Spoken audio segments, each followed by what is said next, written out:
Class 11 की एक series start कर रहे हैं हम लोग, जिसमें लेस एफर्ट्स मोर मार्क्स, मतलब हम कम मेहनत करेंगे अब और ज्यादा मार्क्स की तैयारी होगी हमारी।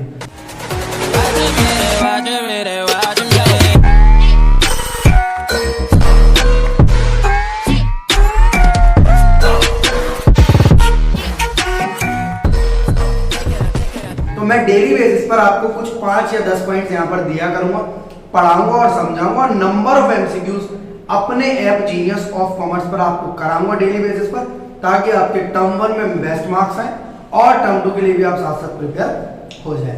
तो स्टार्ट करते हैं गाइस। सबसे पहला पॉइंट है हमारा, और बहुत फेवरेट पॉइंट है, जिसको आपने सबसे पहले क्लास 11 में पढ़ा था। Amount which the proprietor has invested in a business is known as.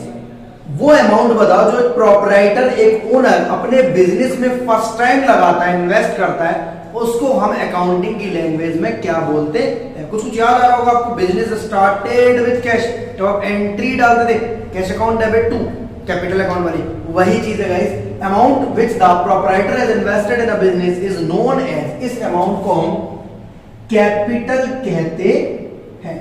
ये बात थी सर बुकिश। हमें कुछ आगे का बताइए। आगे का सर ये पैसा ओनर को होता है, ओनर का है, इसे हम रिप्रेजेंटेटिव पर्सनल अकाउंट मानते हैं, और ये पैसे पर पर्सनल अकाउंट का ही रूल लगता है, क्रेडिट द गिवर वाला। मतलब एक पॉइंट से मैं आपके नंबर ऑफ एमसीक्यूज कराना चाहता हूं, ताकि आप इन्हीं कुछ पॉइंट्स को पढ़ें, अच्छे से समझें, और बात आपके माइंड में ऐसी फिट हो जाए कि आप नंबर ऑफ एमसीक्यूज रटे नहीं, समझकर सही करते हैं।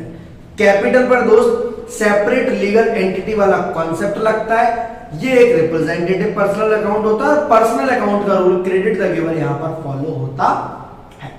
आगे बढ़ते हैं point number 2, amount which the firm owes to outsiders is known as.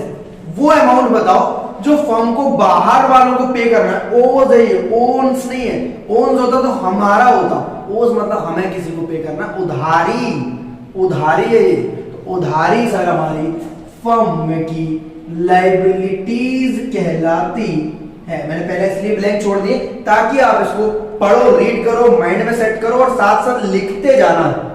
अगर सर हमें आता है, मुझे पता है तुम्हें आता है, मेरे को पता है तुम्हें आता है, फिर भी मैं बोल रहा हूं साथ साथ लिखते जाना। यही वो गीता का सार है, समरी ज्ञान है, जो एग्जाम से एक दिन पहले अगर आप उठकर इसको पढ़कर चले गए, डेफिनेटली आपके 40 आउट ऑफ 40 मार्क्स आएंगे टर्म 1 एग्जाम में, डेफिनेटली बोल रहा हूं। Next point sir, dash are valuable resources owned by the firm. देखो यहां ओज है तो लायबिलिटी हो गई, owned by a business enterprise, मतलब एसेट्स की तरफ इशारा कर रहा है मेरा, which can be measured in terms of money। मतलब ये जो वैल्यूएबल रिसोर्सेज हैं, इनको हम लोग प्यार से अकाउंटिंग की भाषा में एसेट्स बोलते हैं। Assets are valuable resources owned by a business enterprise which can be measured in terms of money. Sir example बता दीजिए। ये बोर्ड बेटा जिस पर आप पढ़ रहे हो, ये मेरी एसेट है, measured in terms of money है, मैं इसको ओन करता हूं, और वैल्यूएबल रिसोर्सेज है, मार्केट में इसको बेचूंगा तो 500 600 700 रुपए मेरे को मिल जाए। नेक्स्ट पॉइंट है आपका, बहुत सिंपल, बहुत इंटरेस्टिंग, तीनों पॉइंट को मिलाकर एक पॉइंट बनाया गया। Assets equals to liabilities plus capital. मतलब हमारी जितनी भी एसेट है, अभी आपको दिखेंगी, building, plant, machinery, furniture, equipment, computer, mobile phone, जितनी भी आपकी एसेट्स हैं, ये सब आपकी एसेट्स कहलाती हैं। और ये एसेट्स जो है दो बातों पर टिकी होती है, इसमें आपका पैसा लगा है तो कैपिटल, और अगर बाहर वालों का पैसा लगा है तो लायबिलिटी। मतलब सर जितनी एसेट जिसके पास भी होती है उसमें दो पार्ट हो सकते हैं कि इंटरनल लायबिलिटी कैपिटल है या एक्सटर्नल लायबिलिटी लायबिलिटी है। मेरी बात दिमाग में घुस रही है, मैं छोटे छोटे एमसीक्यूज आपके साथ डिस्कस करता जा रहा हूं। Capital is an internal liability, liability is an external liability. छोटी छोटी बातों पर एमसीक्यूज आएंगे ताकि हमारे पॉइंट 5 या 6 हो, बट एमसीक्यूज हमारे कम से कम 50 या 60 हो जाए।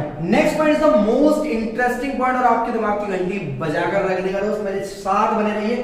पर्सनल और रियल अकाउंट जानते होंगे आप, शायद जब स्टार्टिंग ही हुई होगी आपकी, तो 2-3 टाइप के पर्सनल अकाउंट, नहीं सर 2 टाइप के, नहीं 3, हाँ सर 2 ही जी सर। इसमें 2 तरीके के अकाउंट होते थे, एक पर्सनल और एक इम्पर्सनल। मैं आपको कंफ्यूज नहीं करूंगा, पर्सनल में 3 तरीके के आते थे, इम्पर्सनल में 2 आते थे आपके, रियल और नॉमिनल। या सिंपल सा आपको फैक्ट समझना है। अगर आप रियल पर्सनल नॉमिनल को अच्छे से पहचानते हो तो पर्सनल और रियल अकाउंट के जो भी बैलेंसेस डेबिट होते हैं उन्हें हम एसेट्स कहते हैं। सर ये कैसे पहचानेंगे हम बैलेंसेस डेबिट होते हैं? मैं हूं ना आपके सामने, बता रहा हूं ना आपको पर्सनल अकाउंट और रियल अकाउंट की किन चीजों के बैलेंस डेबिट होते हैं। Sir plant and machinery, furniture, building, equipment, cash in hand, cash at bank, prepaid expenses, accrued income, all are real and personal account and having debit balances. इन सभी को हम एसेट्स ट्रीट करते हैं।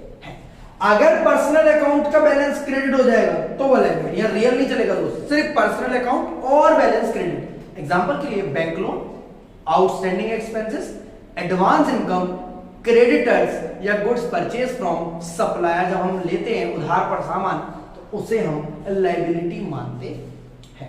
बातें मेरे दिमाग में आ रही है नहीं आ रही है? बहुत सारे एमसीक्यूज मैंने आपके साथ डिस्कस कर लिए। जीनियस ऑफ कॉमर्स ऐप पर जाओ, वहां पर बेसिक कॉन्सेप्ट के नाम से टेस्ट है, वहां पर आप जाकर टेस्ट दो, आपको पता चलेगा कि इन्हीं पॉइंट्स पे से एमसीक्यूज बनाए गए हैं और वो आपके एग्जाम में आने वाले हैं। Next and the last but not the least, यहां पर जो रियल अकाउंट था उनका बैलेंस डेबिट था और वो एसेट्स थी, वो एसेट्स आपकी दो पार्ट्स में जाएंगी। एक पार्ट होगा आपका नॉन करंट जो कि एक साल के भीतर चेंज जनरली नहीं आता है, और एक है आपका करंट जिसमें एक साल में कई बार चेंज होता है। एक मिनट, ये पैसा देख रहे हैं आप, ये मेरी करंट एसेट है, कैश इन हैंड है। थोड़ी देर बाद अगर कोई बच्चा फीस दे जाएगा तो पैसे बढ़ जाएंगे, और अगर मैं खर्चा कर दूंगा तो पैसे घट जाएंगे। स्टॉक जैसी चीज अगर आप देख पाते हो किसी की दुकान में, सुबह सुबह आप गए थे 4 ब्रेड के पैकेट तो उठा कर लिया तो 3 हो गई, चेंज आ रहा है। तो ये सारी करंट एसेट्स हैं, जिनमें चेंज नहीं आता वो नॉन करंट। मैं आपको सिंप्लीफिकेशन भी बता दूं, नॉन करंट एसेट्स आपकी दो टाइप की होती है, टेंजिबल और एक इनटेंजिबल। टेंजिबल में आती है जो दिखती है, building, plant, machinery, equipment etcetera. Intangible में जो दिखती नहीं बट वैल्यू बहुत है, goodwill, patents, copyright, trademark, licences, brands etcetera. तो बता रहा हूं आपको 5-6 पॉइंट्स है, पर एमसीक्यूज 50 या 60 है। यहां से पूछ सकता है इनमें से टेंजिबल कौन सी नहीं है, इनमें से इनटेंजिबल कौन सी नहीं है। इस टाइप के नंबर ऑफ एमसीक्यूज मैंने ऑलरेडी ऐप पर डाल रखे हैं आप लोगों के लिए।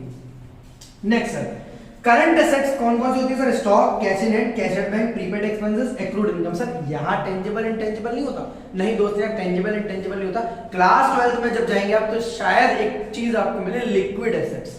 मतलब सारी करंट एसेट्स लिक्विड एसेट्स होती है, दो को छोड़कर, एक स्टॉक या इन्वेंट्री और प्रीपेड एक्सपेंसेस। तो 12th क्लास वाले भैयाओं से पूछना अपने सीनियर से, वो आपको ज्ञान देंगे अकाउंटिंग रेशियो वाले चैप्टर के लिए। अदरवाइज आप इतनी बातें माइंड में फीड कर लो, 6 पॉइंट्स को ढंग से नोट डाउन करके एक छोटी सी 10 रुपए वाली कॉपी बना लो, वहां पर ये लिख लो। एग्जाम से एक रात पहले बस यही पढ़कर जानी और वो एमसीक्यूज रेगुलर बेसिस पर लगाने।